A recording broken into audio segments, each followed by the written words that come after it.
Hi, everyone. This is Sarah from Exhale and Wander, and today we have Paige Flannery on the podcast, my friend that is an actor and small business owner. And Paige, can you tell us what you do right now or how things are for you? Sure. Um, right now, I am actually running two different small businesses that I'm hoping that are going to take off this year. They're doing really well. I have a mobile spray tanning company and then a social media marketing company, but we do more than social media. We do everything as far as video and film. I'm also a mom to a 2-year-old, and I'm trying to get back into the acting world. And, I'm just trying to do everything right now. Yes, yes to all of that. I heavily relate as a just like creative in general. I think you start to wear multiple hats. So we're in 2026, and it's been years since you first found out about your cancer story. I kind of want to go back to that. Can you give us like a time frame of around when that was, and then share some of like how that transition was into your story? Yeah. So actually, it was just 5 years ago, June 1st, 5 years ago since I had my surgery to remove my cancer. So it really, the fact that it's been 5 years since like this whole journey started is wild. It's like, it feels like it was just yesterday, but it feels like it was so long ago at the same time. But yeah, in April, well, no, I guess in November of 2020, when the world was shut down and everyone was going through it, I had to change my health insurance. And my new insurance said, hey, you need to see a doctor within 90 days or you can't be insured by us. And I'd been having like sporadic stomach aches for years and years and years, but like I never really thought much of it. And then when I saw my new primary care, I happened to be having those stomach aches at that time. So when the doctor was just like, so like, let's get to know you. Tell me about yourself. Like, is there anything I should know? I told him, I'm like, hey, I've been having these sporadic stomach aches. Sometimes like I can't even stand up straight. Like they're like really, really bad. And he was like, that's not normal. Like, let's get that checked out. And he sent me to get a stool sample where we found out that there was blood in my stool. And then he sent me to a GI doctor who did not want to give me a colonoscopy, who was like, there's no reason to give you one. Like, you're bleeding because you're a woman, which, like, was so upsetting at I mean, even at the time, but even now, I was like, I can't believe someone said that. Um, but he was like, I don't really think we need to do a colonoscopy. I think you're just, you have IBS and all these things. He's like, unless you really want to do one. And I'm like, I would really like to do one. Like I'm already here for the consultation. Let's do it. And so then in April of 2021, we did a colonoscopy, and the doctor, the same doctor who told me he didn't want to do the colonoscopy, came out afterwards to tell me the results. And I just remember he was like, I am so shocked, but I'm 80 to 90% sure that you have cancer. And yeah, and that's kind of just where everything started. And it was just like a roller coaster ever since then. Like it was just a very wild, wild time. So that's how it started. Yeah, Yeah. well, one, it is for me personally, it is a little triggering when someone is like, yeah, you're healthy, or you're younger, so you should be healthy, you're fine, because it, Yeah. it is very dismissive. But also, too, the flip, of like that turn of like, one, you're healthy, two, I'm 80 to 90% sure. Hmm. And Yeah. sorry, go ahead. No, I was just gonna say, like, you don't like. I mean, I'm obviously not a doctor, but you don't expect a doctor to say like 80 to 90% sure that you have cancer, because it's like, what if they're wrong? Like they can't say that. I don't think. So for them to say that, you're like, okay, so you're 100% sure. You just can't say you're 100% sure, because like, how are you going to say that? Because what if you're wrong? Like that's a liability. I don't know what the word is, but like, you can't really say that, right? Yeah, I don't think so. I'm not sure. I don't But know. so I'm like processing. Sorry. I know I just like said a lot of stuff. I'm like, where do I stop? No, you are great. Like I'm more like processing just the how I don't want to assume that this is true, but it feels almost common nowadays to be medically gaslit Hmm. in some form, even if it's unintentional. Um, but I will try to save that for later. Yeah. Let me backtrack a little bit. So that's how it started, was when you transitioned insurance. And for you, what is it like when you're transitioning insurance? Because for me, it feels like I'm jumping through multiple hoops and I feel like I don't really know how to do it. Like Hmm. I feel like every single time that I have to change insurance,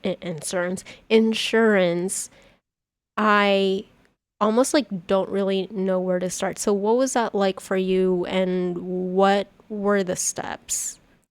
Yeah. I mean, I hate changing insurance too. It is such a pain. Um, but honestly, at the time, because it was COVID and I was unemployed and I didn't have any income, I honestly chose my insurance based on how much I would have to pay because I wasn't able to pay it.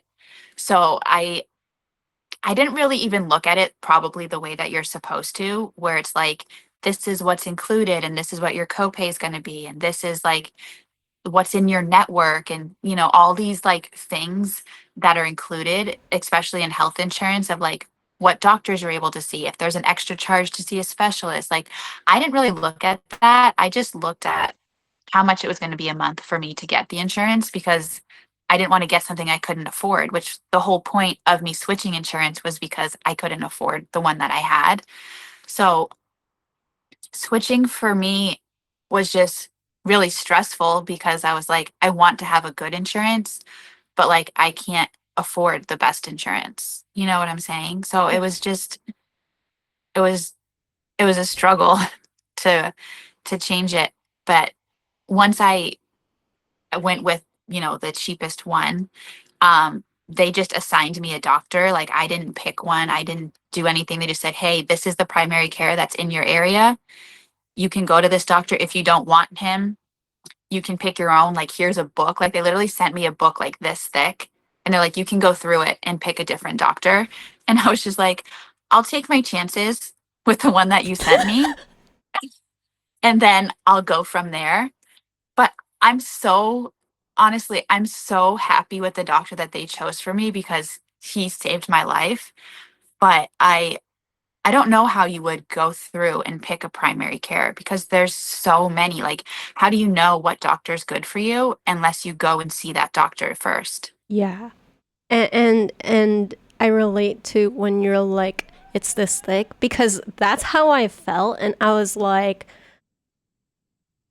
I'm already overwhelmed trying to even transition and now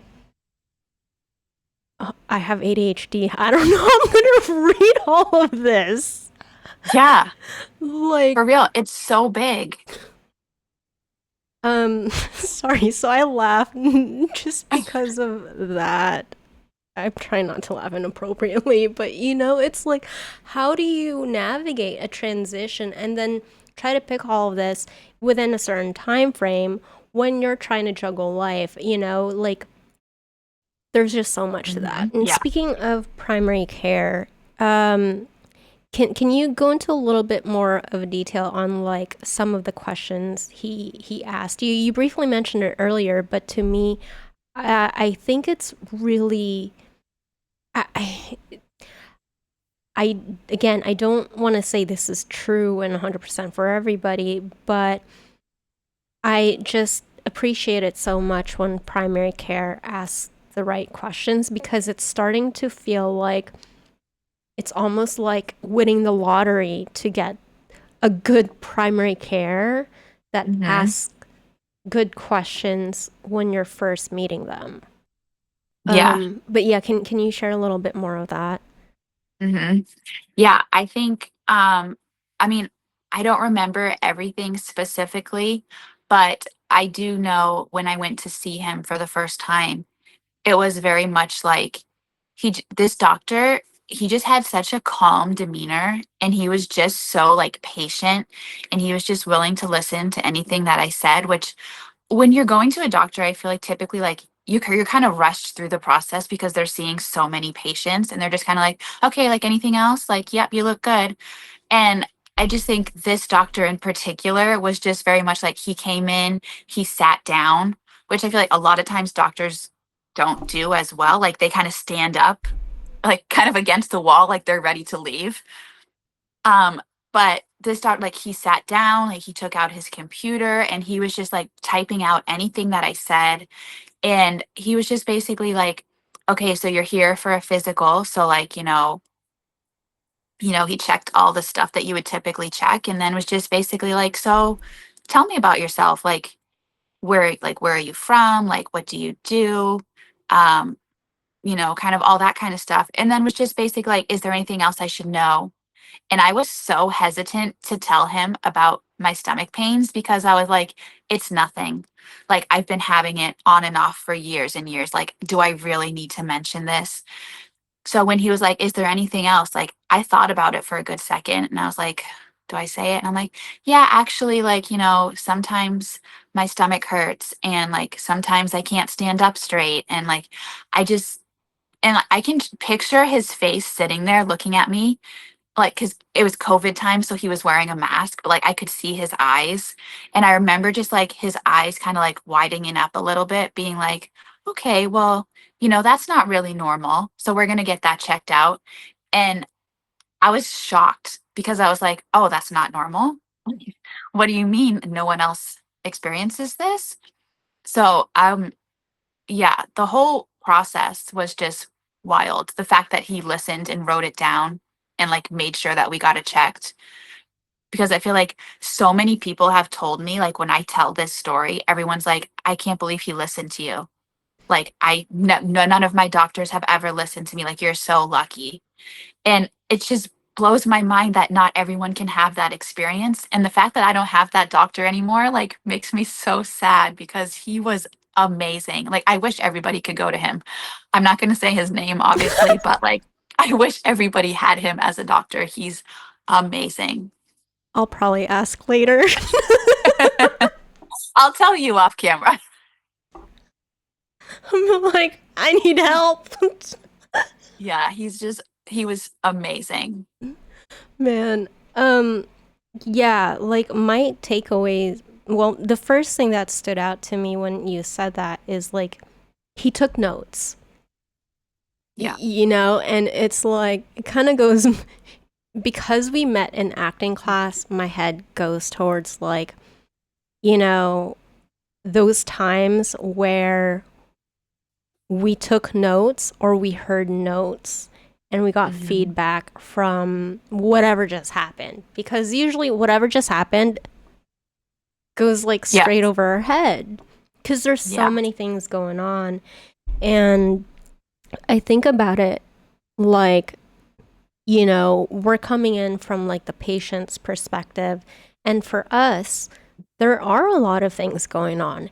Just getting to your appointment is a whole shenanigan, especially if you're in LA, hmm because Yeah. like just getting out of your door and then to some sort of destination in LA is already like a whole thing. And so like the anxiety of seeing a new doctor, the anxiety of like making sure you remember all your points, it's a lot. And hmm not only did he ask you questions, which lately is seeming like it's a rarity, but he took notes on it. And the moment you said, the thing that's like already hard for you to say because you're already second guessing yourself. And I think that says a lot. Like the fact that a lot of us second guess whether we should say this thing or not. Mm-hmm. Yeah. Like, to me, that's kind of heartbreaking because, and I'm connecting this with like being a former dog trainer. Like, I always hoped like my clients would like tell me, how were things, and it's always hard to like share what's going on. Yeah. I think we live in a world too where it's like when you see someone and you're like, hey, how are you? And you're like, good, how are you? Like you're not ever really like, oh, actually, like this is going on or this, like, we're just so accustomed to being like, yeah, everything's good and not really saying anything that it's just like programmed into your mind to not say anything. Yes. Oh my gosh, Yeah. that's a whole thing. Because Yeah. because like, you know, again, going in like as a patient, and it's like if that's already our norm, and we often kind of like, socially speaking, when we actually say what's going on, even though I, as a neurodivergent, am like, oh my God, thank you for telling me. Now we can actually talk about something real. Hmm. Most people apparently aren't like that. Yeah. And it's almost like, wait, then why are we even asking, like, how are you, if we don't really mean that? Hmm. I don't get it. I still don't get it. Yeah. But, bring it back to like the doctors. Um, how many experiences have you had where the doctor actually did sit down and like take the Oh time? gosh. I don't know. I mean, honestly, ever since that experience, like throughout that whole process, I've had really good doctors. And because I feel like what I was going through wasn't the type of thing where you could really go in and out of the room, like my oncologist, like he would sometimes sit down and and like take notes. But I feel like because it was a little bit more complex, like they kind of had to like listen and take notes. But like it's not something that happens very often, like especially if you're just going to a primary care. But like luckily that has happened. I've had really good doctors where they do sit down and listen. And I know that that's a rarity. And I feel so bad for people that don't have that experience. But yeah, luckily since then, I've had it with a few doctors. Mm, But just because I feel like it was situational, you know? yeah. So, since that experience, in your opinion, what are some of the questions you've been asked that you've appreciated, whether in that appointment or in like other appointments? Like from the doctors. Yeah. I honestly don't know. Like nothing really comes to mind that like stands out of like, wow, I'm glad they asked me that because I honestly do feel like although like the primary care, I always go back to him. Like his questions were honestly like I feel like genuine because I was meeting him for the first time versus the other doctors, although I was meeting them all for the first time as well. I feel like they're asking me how I'm doing and their questions were very much like we're asking you because you're going through this and we need to know like what your symptoms are and where you're at versus like the primary care having no knowledge of who I was or what I was going through or anything. Like his questions were more getting to know me versus the other doctor's questions were always more like we need to know this in order to diagnose you and give you the proper medications and type of things. So those questions I feel like although they were the same, they were very different. Does that make Yeah. sense? Yeah. My Okay. takeaway is like, we as patients don't necessarily need the doctors to ask like very specific questions. We just need to know they care, to get to know our situation in a way that brings up other opportunities to tackle our care as like collaborative. Yeah. And I think that's like so important, to even for me to as a patient as well, it's so important to be able to like highlight that because a lot of times it we try to come in as comprehensive, or to have like as many words or whatever prepped because we're like we only have this time frame to talk to them, and so we want to be Mhm. prepared as much as possible. And and a lot of times we try to come in with like these are the topics, this is the list, and it's almost like we don't expect the doctor to have a list of X, Y, and Z. We just want to know they're there to be part of our care team. Mhm. To me, my hope is that if any other doctor is like listening to this, that they have that reassurance that like we don't need you to come in like having everything solved. We just need you to come in caring about like seeing the holistic picture of Yeah. this patient's experience. Is that Yeah. No, because I think every patient obviously has a different story and a different experience. And, you know, it's hard to put yourself in the shoes of a doctor because I do know, I mean, I don't because I'm not a doctor, but I imagine how stressful it is to have that as a job and to have to listen to everyone's like situations constantly back to back to back. Like, I imagine it's a very hard, stressful job. And I appreciate everyone who does it because I know like all the schooling they have to go through. I know it's very hard, but I sometimes I think certain doctors need to remember that like when you're going into a room, like those people in that room, like they are a real person going through something and they're looking for that connection of like I'm here to help you, not just like you're just the next patient on my list. yeah, because it starts to feel like we're just a number when they're going through like routine procedures. And I Yeah. think it's the routine procedures that, well, I'm not sure for you, but for me, the routine procedures feel like they bring the most anxiety because that's where I start to feel like I need to have absolutely everything prepped and I need to anticipate everything because I don't feel like I'm going to have collaboration. Hmm. And I'm not sure how it is for you if you relate to that at all, but to have the experience that, oh, there are doctors that want to collaborate with you to figure things Hmm. out, is like, it gives me hope. Yeah. And it should because obviously like there are good doctors out there. And sometimes it takes a while to find them, but they are out there.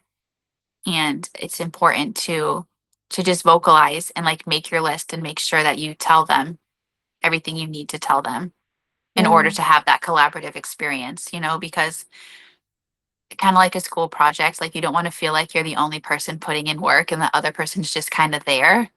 Like you want it to be like you're not interviewing them, but like you're asking them questions, they're asking you questions, like you're working together to get to the solution. And I think, yeah, any time you're going into a situation, like you should bring, like I do this all the time now, like no matter what doctor I'm going to, I write down a list of things that I want to mention. And at the end, when they're like, okay, and I'm like, actually, I wanted to ask one more thing. Like I have my notebook in front of me and I make sure that I ask all the questions that I want to ask to make sure I get the answers that I need because Yeah. you're not going to get those because they're not going to ask you. So you need to ask them. Yeah. Um, Man, this is like so good. So, so good. Um, I want to kind of switch gears to after you had found out from your primary care that transition of finding out and then your internal world probably going through like a whirlwind at that point. Um, what was your like practical next step? And then also like what was going on in your head during that time? Um, Honestly, it was a wild time because when I had the colonoscopy and they told me there's an 80 to 90% chance, I was I was in LA living with my boyfriend at the time. He's now my husband, but we were, dating at the time. My whole family was on the East Coast. So I had to call my parents and tell them over the phone, which was like I was still on medication and it was just like a whole journey of like telling everybody like over the phone like how it went. But the whole process, like when they were like, "Oh, there's an 80 to 90% chance, but we can't actually confirm it for like another week." Like, we're going to expedite the process, but we can't tell you 100% that you have this for a week. So just sit on this information and just like stew on it. I'm like, okay, yeah, that's helpful. So it was a lot. And luckily, I had like a really good friend who lived like in my apartment building, like a couple of doors down.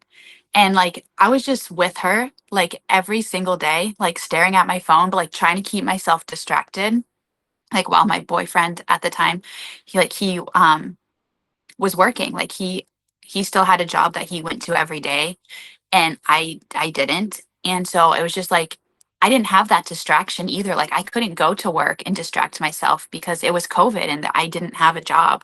So it was basically like you're in a bubble because COVID is happening, but then you're also in a bubble because you're dealing with so many things, but like you can't deal with it because like what are you going to do except sit in your house and like deal with it. So I had my colonoscopy on April 6th, and April 13th is when they called me and said, hey, we're 100% sure. So I had to wait however many days that is. I can't do math. But like, so I just had to wait for them to call me, be like, yeah, it's actually, yeah, 100% true.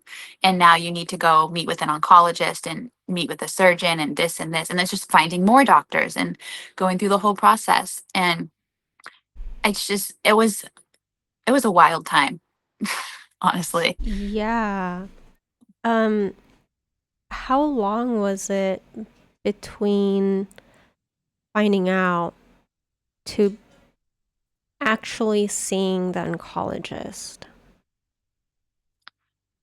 Um, Not very long, honestly, because once we found out, and because my tumor was quite large and in an unusual area where you wouldn't normally see that, they kind of did expedite the process because they were like, we don't know what stage you're at. We don't know anything. So, like, we kind of need to get you seen ASAP and like start the process and figure out if you're going to need chemo, if you're going to need radiation, like what the process is. Because at that time, even though we knew, like, myself and the doctors knew that I had the cancer, that's all we knew. Like, we knew it was colon cancer, but we didn't know what stage it was. We didn't know how to treat it until I saw more doctors. So it was like, I don't remember the exact date that I saw the other doctors, but I know so April 13th is when we officially found out. And then May 10th, I remember this because May 10th is my birthday. May 10th, I had a Zoom call with my surgeon and my parents because my parents were on the East Coast. So it was like me, my surgeon, and my parents on a Zoom call on May 10th, going over all the details of what type of surgery I wanted to have. He was like, you could have this surgery or you could have this surgery. And we need to get it figured out as soon as possible. So I remember, so I guess technically like a month between when I found out to when they were like, you need to figure out like in the next couple days, like what surgery you want to have, A or B. And then I had the surgery on June 1st. Wow. So I guess April, like, I don't know, 6 weeks from when I found out to when I had surgery, roughly. More or less. So, Yeah. it's almost, I don't know if I'm getting this correct, but it's almost like you, you know, saw your primary care and then you had to wait like a week where it's just sitting there and you don't really know if you really have it or not. But then when Yeah. you finally do get that confirmation, then it's another month till you see your, or am I getting that right? Another month Well, to. I had it was the surgeon. No, sorry. I'm getting myself confused. It was the GI doctor that did the colonoscopy. So I saw him and then I had to wait a week to get the results. And then I think honestly it probably only was about a week or so until I met with an oncologist and met with a surgeon. But it's like we met with the oncologist and he was like, okay, so you're going to need surgery, but we don't know if you're going to need chemo or radiation until we get you a surgeon. So then he found me a surgeon who I probably saw a couple days later. And the surgeon was like, okay, so this is where your tumor is. And then these are the options of what we can do. And then me, just being the procrastinator that I am, even though I'm like in this crazy situation, was like, okay, I'm going to think about it for like 2 weeks and like not say anything. And then they kept calling me, being like, hey, like, have you decided like what surgery you want? And I was like, no. And then my parents were like, okay, I mean, I'm like 30 something. I was like 30 at the time. And my parents were like, do you want us to hop on a call with you to talk to the doctor? And I was like, okay. So then we did a Zoom call, and then that's when my parents asked the questions of like, okay, like what about this and what about this? And then after we got off the call with the surgeon, I talked to my parents and we are like, okay, this is probably the best option for you. And then we decided. So the whole process was like, I did see those new doctors fairly soon after I found out, but I didn't make my actual decision until about a month later because I just couldn't decide. Well, yeah, it's overwhelming. It feels like, you know, in my opinion, just kind of from the outside looking in, it feels like not only did your whole world turn like inside out, but now you have to make some sort of decision on this thing that you're still processing, and you don't even know how to process. And you kind of just like my takeaways from this is like, wow, it was really nice and helpful that your parents were able to be like, do you want us to hop on this call? Because I think, when our executive function is dysfunctioning, Yeah. it doesn't matter how many times somebody calls us. It doesn't matter how many times somebody says, do this thing. We literally cannot. Hmm. And I think that's like something most people don't understand is when we're not able to make a decision, it's not from not wanting to make a decision. That's Yeah. not it at all. It's literally our brain cannot process to the degree that allows us to make that decision. And that kind of brings me to something else is like, what I'm hearing is like your parents helped a lot by asking if this would be helpful and to be on the phone call. And then earlier you mentioned your friend was like able to hang out with you, in that Hmm. week long of like waiting, which is overwhelming. Um, what between like finding out and then like needing to make a decision for surgery, what were some of the other things that generally felt supportive to help you navigate all these decisions? Whether it's a decision of like, okay, today we're not going to worry about this, we're going to do this, there's like a ton of micro decisions in there. um Hmm. yeah, so what are some of those things? Some of the things that helped me during that time. Yeah, or felt Um, like support. yeah, I mean, I honestly had and still have like such an amazing support system. And even though like I didn't have my family with me, like everyone was on the East Coast aside from like honestly, no, my whole family was on the East Coast. I had my boyfriend and his family, and then my best friend who lived like a couple doors down. So to have everyone else be so far away, but literally would pick up my call anytime I called. Like if even if they were at work, if they were in the middle of something, like everyone would always pick up my call or they would be calling me. Like my phone, I was constantly like this person was like my sister, my other friend, my dad, my mom, my other sister. Like I have like my three best friends on the East Coast were like sending me care packages and people were sending me flowers. And it's just like, even though I didn't have them there physically, like so many people were just there, just, you know what I mean? Like they weren't there physically, but they were there in every other way that they could be. I just want to hug And you. I'm trying so hard not to like get emotional about it. But yeah, like I had a really, really good support team. So I was really lucky. And I still am really lucky to have all those same people that were there that time during this time because like I'm not going to go too much into detail about it, but there is some people who had such a hard time dealing with it on their end that like they didn't speak to me. And so like everyone deals with it in their own way, but there was there was people who showed up and people who didn't show up and you're not going to forget that. Yeah. Yeah. If I could like say it back, um the emotional support that was present regardless of the distance that showed up through whether it's being able to initiate the phone calls or being able to initiate like reaching out. I think it's huge that people were able to like pick up the phone when you were also willing to be vulnerable. When you were ready to be vulnerable, they were there to receive it. Hmm. And, please let me know if this is like, if I'm getting it incorrectly. But what I'm receiving is like, you're going through an emotionally rough time that you don't even have like the perfect words for. And to be received in spite not having the perfect words for it, especially as, strong women, um, it's really hard to practice that.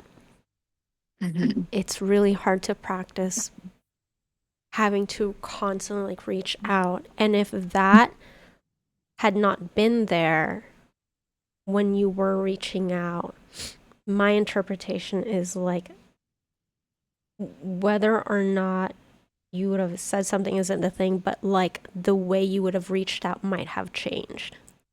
Hmm. Definitely. I mean, like you're never, as people say, like you might forget what probably going to say this wrong. You might forget what people said to you, but you'll never forget how people made you feel. I think that's very true, especially in this situation, because it's like, yeah, I don't remember every single thing that everyone said on those phone calls, but I remember who called, you Yeah. know? Yeah. And especially like not just who called, but the way they cared for you again as a strong woman, Hmm. as someone who was used to, pushing through all the things that life throws at you. And then you're in a moment where you can't push through. You literally, your body isn't going to be able to handle pushing through that and having that safe space to do so. What I'm hearing is like, you know, massive, and that, yeah, it's hard that there is distance, but they made up for it by the emotional presence. Hmm. Um, Yeah. so from then, was did you say like you had your surgery in July or June or June 1st. June Yeah. 1st? Hmm. From the surgery, what was it like after? Like, did you have to start chemo right after surgery, or what was that? No. So I had surgery June 1st, and I actually had quite a few complications in surgery. So I had to stay in the hospital for longer than expected. And then and then once they removed everything and figured out like what lymph nodes were affected and everything, they told me that I was stage 3, and I was like right on the cusp of being stage 4.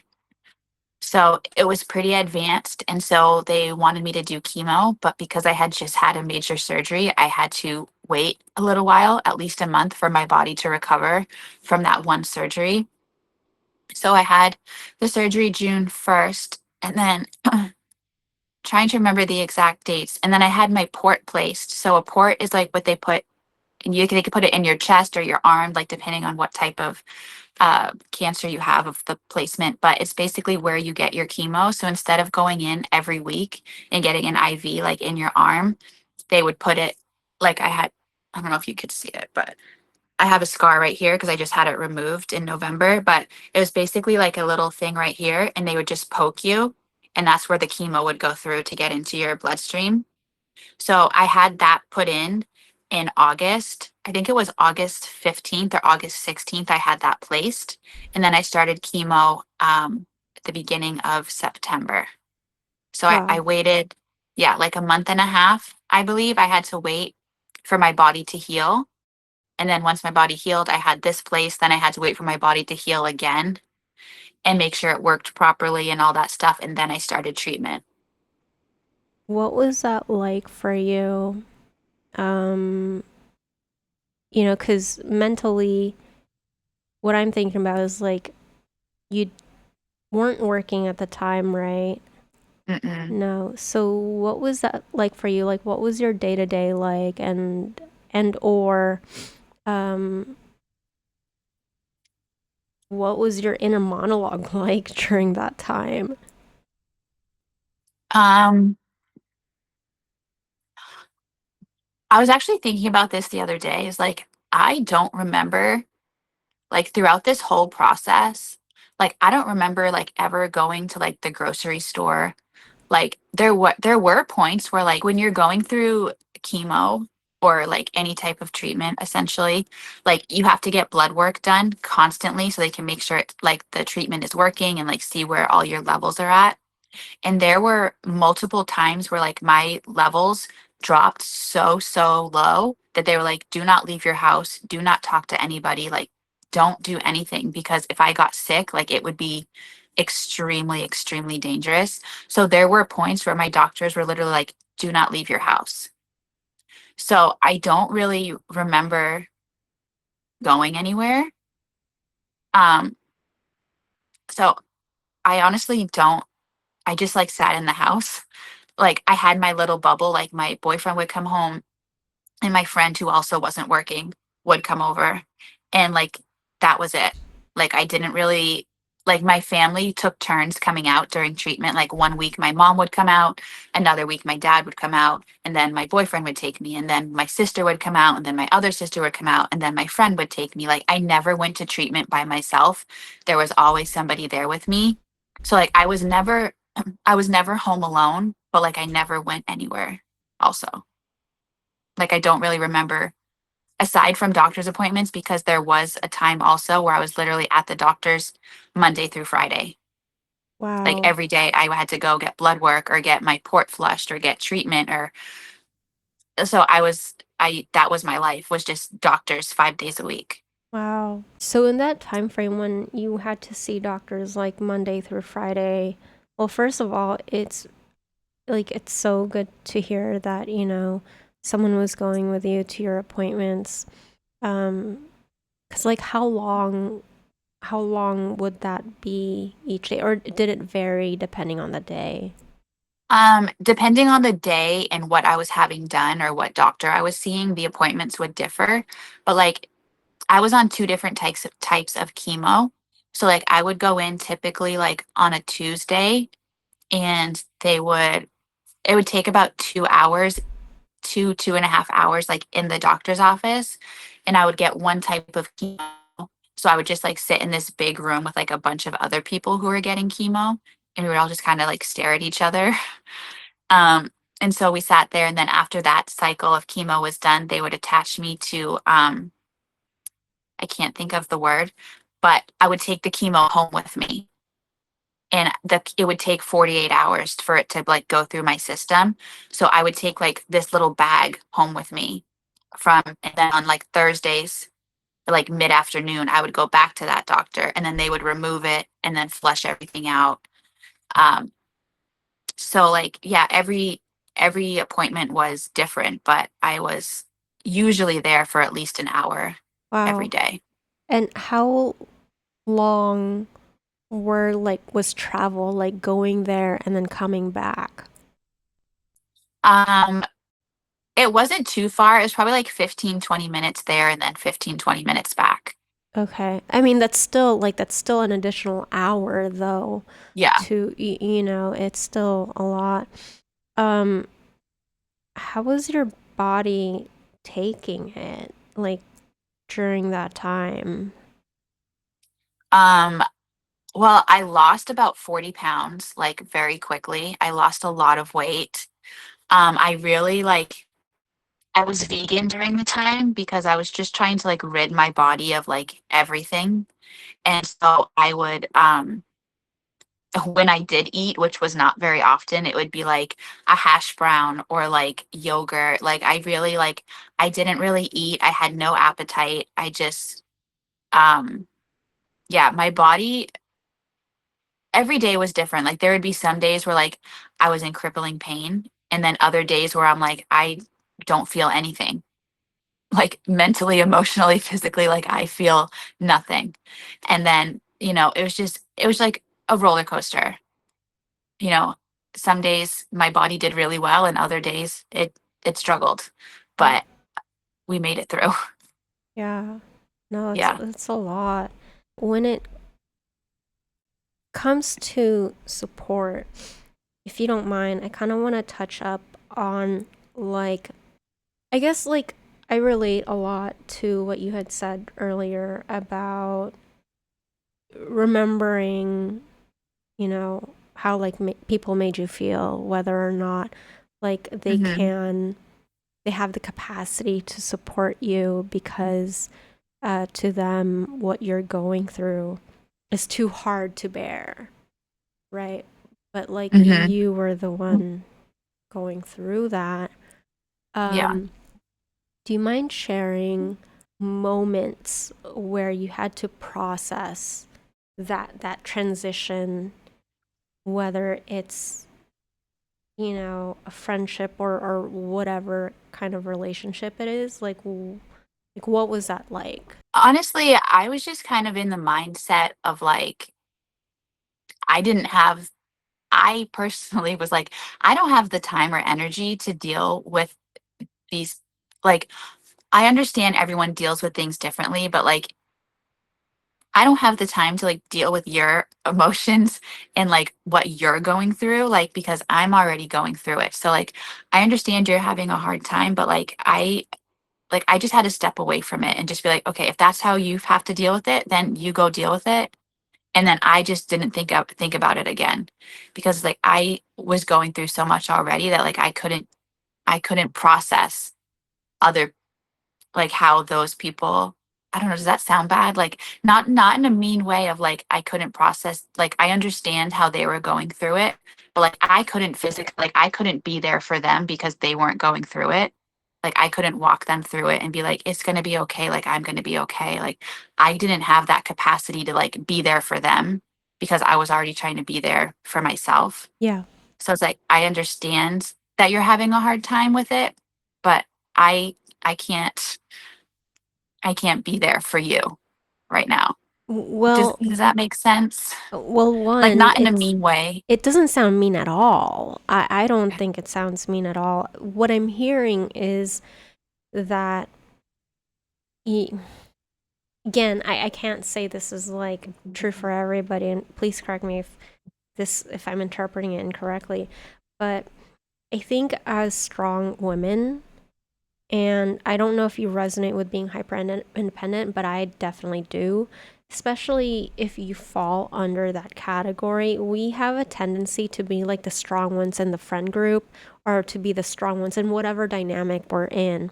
And when you're going through it, what tends to happen is the previous dynamic was like we were always the ones reassuring everybody that like things are going to be fine. This is just Yeah. another hiccup. This is just a little bump in the road, right? Hmm. But like what happens when the strong friend is the one going through it, so much so that they're the ones who need just that safety Yeah. net. And I relate, and that's partially why I say like I don't think it sounds mean at all, because what I'm hearing you say is you're just saying like, hey, I'm deep in this right now and I don't have the capacity to continue that previous dynamic where I Yeah. was always the one saying things are going to be fine. Hey, we're going to problem solve. Hey, we'll figure this out. Like you're the one who needs to hear other people say like, "Hey, I'm in this with you." And if you don't know what to say or if you don't know how to be right now, it's fine. Yeah. Um and I think that's why I partially asked like what that was like for you is because like I I do know that a lot of the people that listen to my stuff, you know, fall somewhere along the lines of being hyper independent, being the strong one, always being the one to like check in on their friend and see like, hey, how are things? Hmm. And usually being the one to like listen and just hold space and are probably also neurodivergent. Yeah. A lot of the people that end up on my channel of some sort fall somewhere along the lines of that, and it's so hard to be that friend because when that's the dynamic and then all of a sudden we get sick, then it's like the friends don't know how to be now Yeah. because the old dynamic no longer works.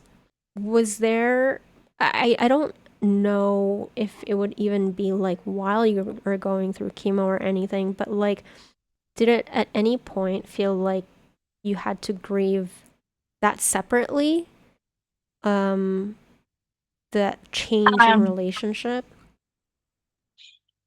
no, honestly, like the people that were like that situation, they weren't people that I really like was super, super close to. So it wasn't like a big shift change. It was just people who I expected to react differently. Like people who said, like, if you ever need anything, like we'll always be there. And then you needed something and they weren't there.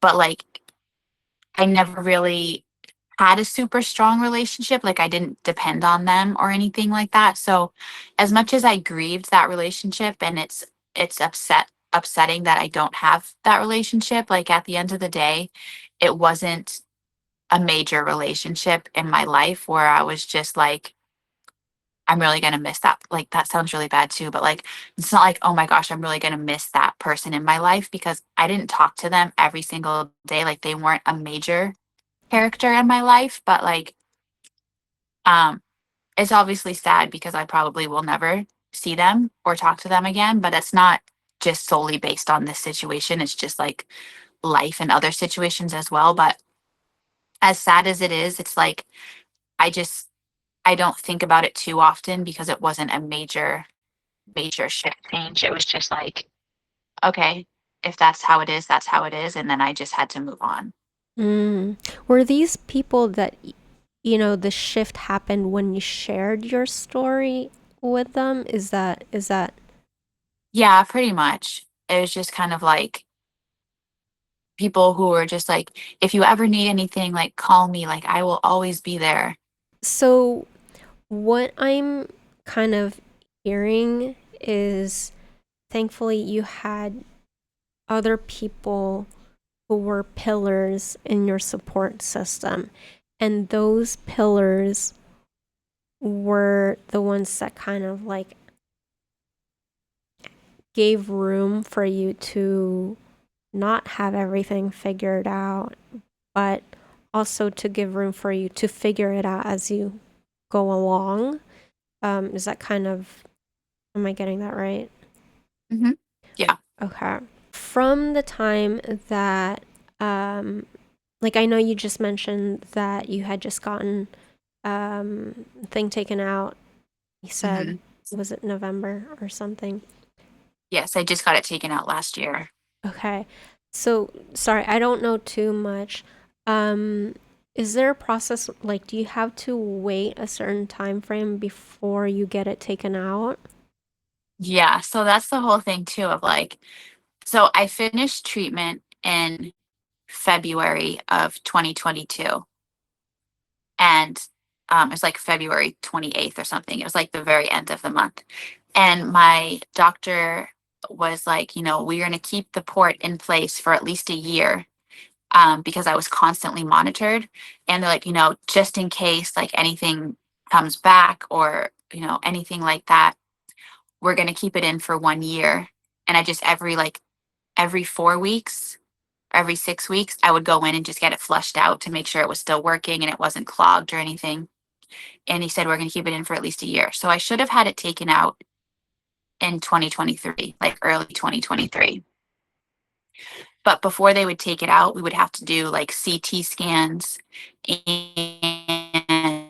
and different things like that to make sure that there was like no cancer growing, or they would check my cancer levels and make sure that like nothing was happening. And every single time I would go in for a CT scan, they would think that they found something.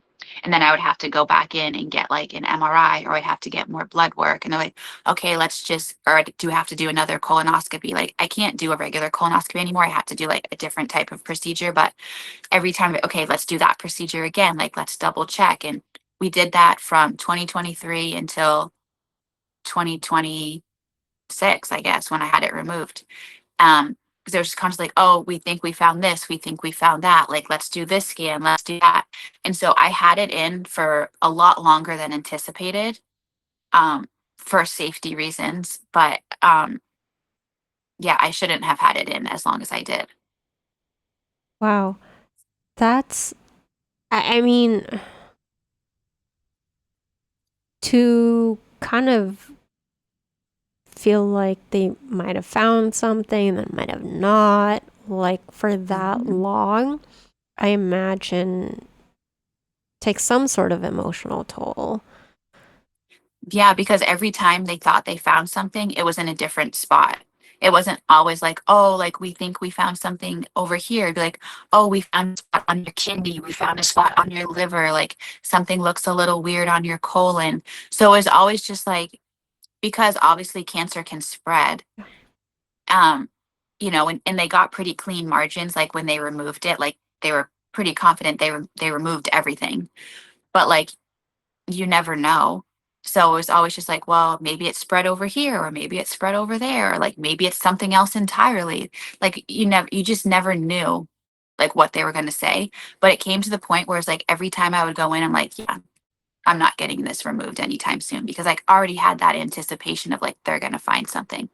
And it never turned out to be anything. It was like a fatty liver, or it was like a shadow on something, or like it never turned into anything. But like I always just anticipated that they were going to find something, Yeah. because that's just always how it was. Right. Um, so since you had that on for like what, almost 3 years? Or Like an extra 3 years. Yeah. yeah. Um, I'm gonna transition a little bit with like into career and stuff. Like while you had that on, what were you able to do on the creative side, or what were you not quote unquote allowed to do. I don't know if that's the right way to say it. Um, Um, yeah, I mean, it was internally placed. So like you couldn't, no one could see it. Like you wouldn't know it was there unless I told you it was there. Um, so there wasn't really anything that I couldn't do. Obviously I just like don't put a lot of pressure on that area.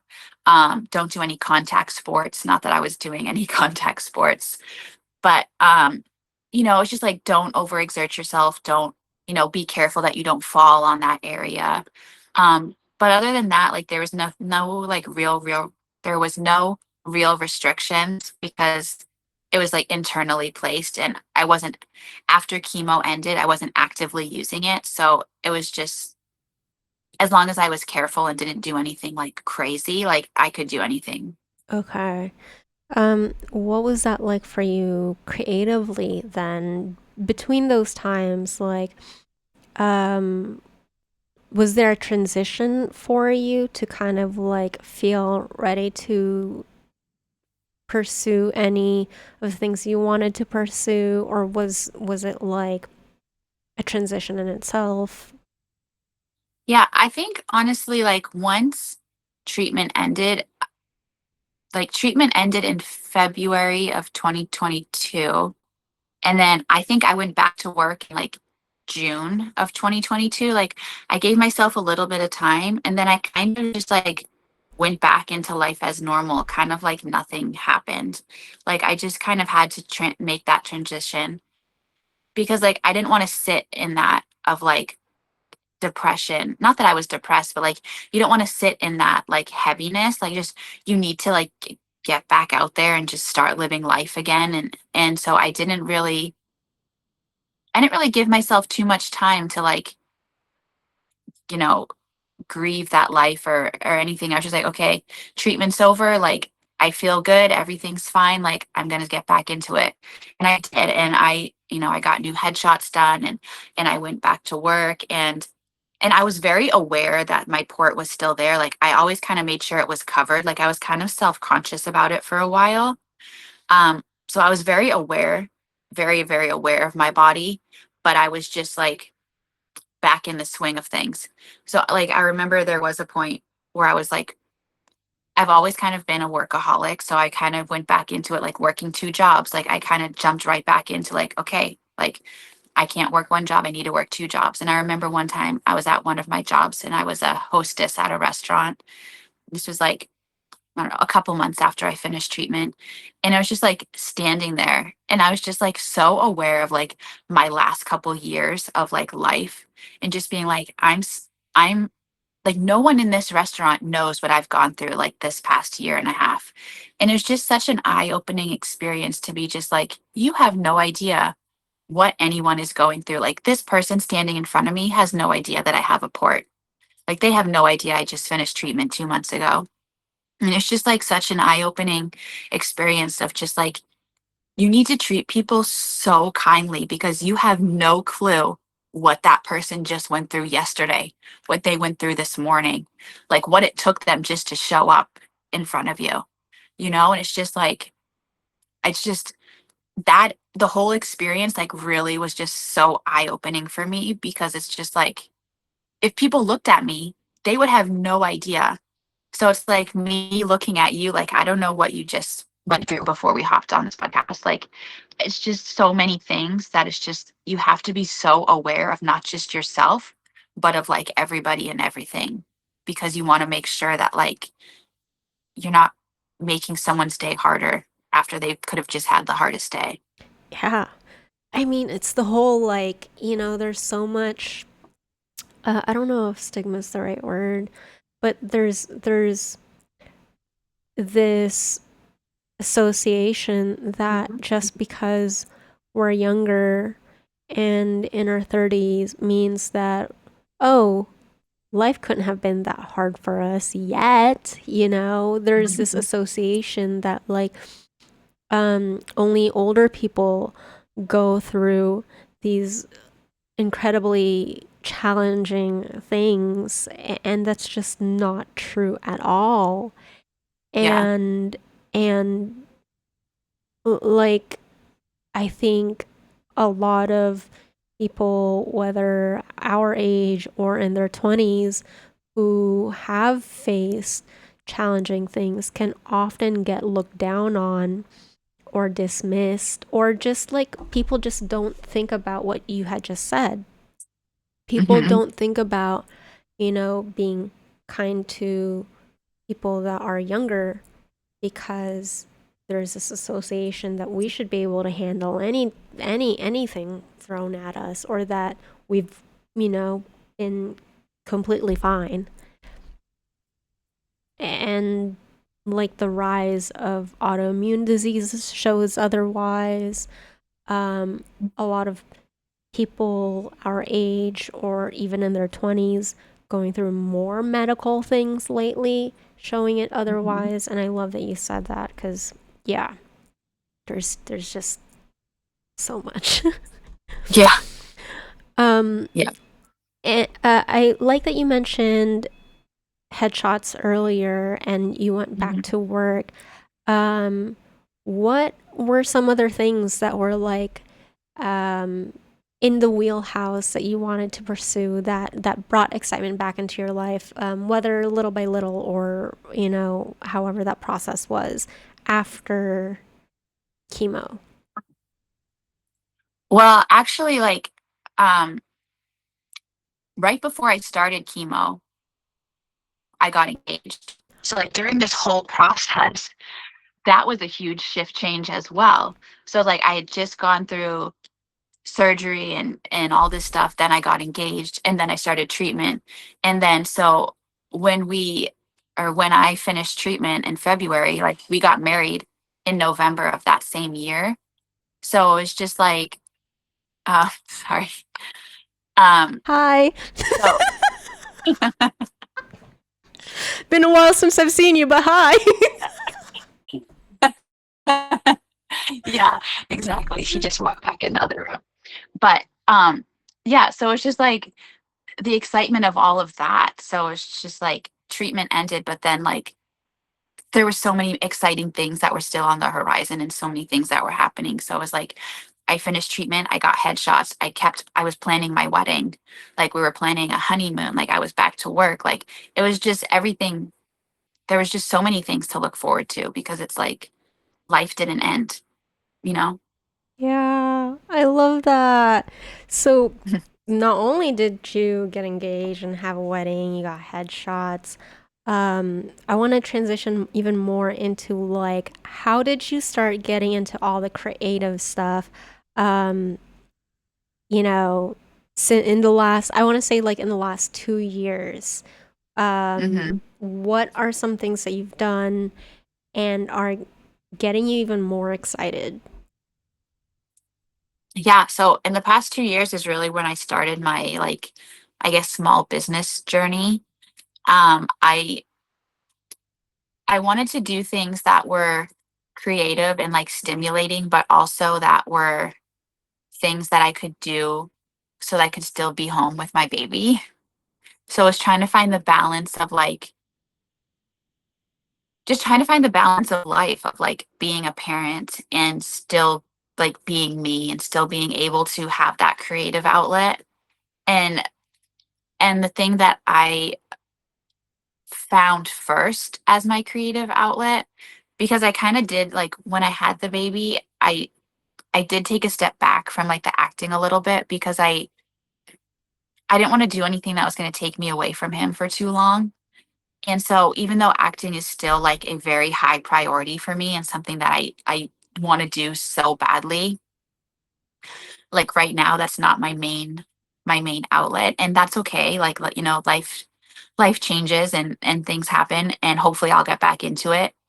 Um I'm hoping to take more headshots this year, but like as far as like 2 years ago, I transitioned into spray tanning, which is so random when you think about it, but like it's really not if you like know everything. But I took a spray tanning class And I just kind of started my own business. I started messaging people on Instagram and I was like, hey, like I just started a tanning business. Like, would you mind? Like, are you interested in a tan? Like I'll do it for X amount of money. Like I did it for like a low rate because I wanted to practice. And I was like, hey, like, are you interested in a tan? Like I'll come to you. Like I bring all my equipment. I come to your house.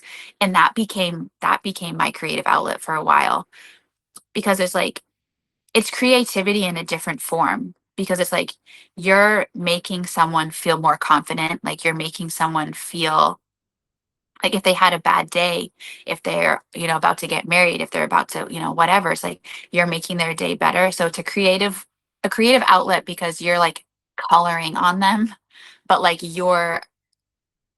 it's creative because you get to like pick the color and you do all these things and that became my creative outlet. And as much as I enjoy that, I was like, I want to get back into the social side. Like I enjoy editing, I enjoy acting, I enjoy this, I enjoy that. And then that's how this other business started because that's also something that I can kind of do from home. It's like Yeah, I go out to different companies and film, but then I come home and edit. I love that. So, I think like one of the skill sets that's standing out to me as I'm hearing you talk about this is like being comfortable enough to reach out to people. And I don't know how cold of a pitch that is for you, but I'm very curious to hear like that side, are you doing a combination of like cold pitches? Are you finding them through an existing network Mhm. already, or what is that like? Um, when I first started reaching out to people, it was people who I already knew. Um, I guess like friends of friends who I thought would be interested. And yeah, and I did get a couple people like right off the bat. They were like, "Oh my gosh, yeah." And then now it's kind of evolved into I'm just kind of following people who are, like models or like hairstylists or um actors, people who like there's a real estate agent down the street. Like I'm just kind of reaching out to random people and just being like, "Hey, like I'm a local small business. I am a mobile spray tanner. Like are you interested in a tan? I would give you a discounted rate. Like I come to you, like I give all the details." And I'm doing the same thing for my marketing business as well. Like I'm walking into businesses and I'm just like, "Hey, like do you guys have a social media?" Or like I'll look them up ahead of time and be like, hey, I saw your Instagram account and like I'm a social media manager in the area. Like, would you like to set up a consultation? I would love to shoot like a trial video for you and show you like how I could assist with your marketing. Like I'm just walking into places because like how are people going to know that I exist unless I go and tell them I exist? And so that's kind of where I'm at. Like it started off as friends of friends and now it's like these big companies. I love You just have to do what this. you got to do. I love this. So, uh, the fact that you are courageously going out to not only like pitch yourself, but you're very willing to like actually go out there and like show yourself physically and just reach out to what is local, I think is massive. Despite the fact that, internet is like online, like I think there's something beautiful when it's local. So I love that yeah, you're showing up like not just online but also with local businesses. Are there things that um you that get you excited specifically, whether it's for the spray tanning business or whether it's for the social media marketing stuff? Like what things get you the most excited? Well, when someone like says yes and like books with me, like that's exciting. But but I don't know, like the whole process of like reaching out to people honestly gives me a little bit of adrenaline because it's not something that I'm used to. So the whole process is exciting for me because I'm just like it's pushing myself to do something that like I wouldn't normally do. But then when people are like interested, it makes me even more excited. And I just like I just love the whole process of all of it, honestly, because it's just like it's hard work, but like when it pays off, it's just like I did that. Like I went out there and I did that on my own. Like I made this happen. And I think that's the exciting part as well, is knowing that like you did it all by yourself. Right. Right. Yeah. And it's like, you're able to create a life for you and your family in ways Mhm. that allow you to explore what's sustainable. Yeah. Like today's world is just like so hard. And I think you need to find what works best for you, whether that be like, going out and working or working from home or working multiple jobs or whatever you need to do. Like you have to figure it out and you have to do it. And it's really hard to like push yourself and figure out exactly what you need to do, especially when you're like, I don't want to do it. Like, but you have to. And in today's world, like if you need to work two jobs in order to get the life that you want and to like, you know, stay home with your kids or whatever, like you have to do what you have to do. Yeah. I want to make sure we talk about like how people can find you and all that type of stuff. So, Yeah. can you share more on, first of all, like the social media marketing business? Like, what do you do Mhm. for your clients and how can people find you for that? Yeah. So my marketing company is called Permanently Social Network. And that is my Instagram. So you could find me at Permanently Social Network on Instagram. You could also reach out to me by email, permanentlysocialnetwork@gmail.com. But what I offer is essentially whatever you need. Like it could be is like if you want to film your own content and just send it to me to edit, I can do that. If you want me to come up with the ideas, to film it, to edit it, to write the captions, to post it, to respond to the comments, to respond to people in your messages, like I can be as involved as any company or any person wants me to be. It says it's really up to them. It's just like, do you want me to do all of it or do you want me to do very little of it? Like I can just tell you what ideas I think would work best for you and then you can go film them and edit them or like, it's very customizable and I think that's what's great about it is because every business is different and every person's needs are different. And so it's just like it's a build your own marketing type of situation. And I think there's so many options. Yeah. I think that's huge too because it allows the other person to come up to you and share what they genuinely need Mhm. and or kind of pivot if, for whatever reason, how they initially started Yeah. wasn't working out and they learned something as you guys go along. Mhm. Now, for your spray tanning business, you kind of shared a little bit of like how you're the one who goes there, but can you share what you do, the process, and then how people can find you for that? Yeah, so that company is called Summer Glazed. I'm also on Instagram at Summer Glazed, and it's a mobile spray tanning company. So I come to you, I bring everything that you would need. I have the tent, I have the spray tan gun, I have the solution.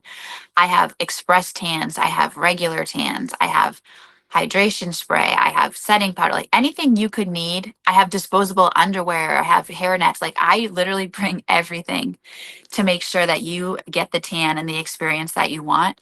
And I customize the shade to you. And I ask you like, hey, like when you go out in the sun, do you typically burn or do you tan? Like do you like are you pale like do you have dry skin like you figure out their skin type and you and you I make the um and I get the best solution for them and I make sure that the tan comes out flawless and that it lasts for 10 days and it's really nice because it's kind of the same thing as the social media where it's customizable. Like you could go as light as you want, you can go as dark as you want, it's however you want it to be. I And I love travel, this. so yeah, I'll go anywhere. Dude, this has been amazing. I feel like, man, I'm like, we'll keep chatting off camera. But thanks again, Paige. This is Sarah from Exhale and Wander, and I hope you guys tune in next time.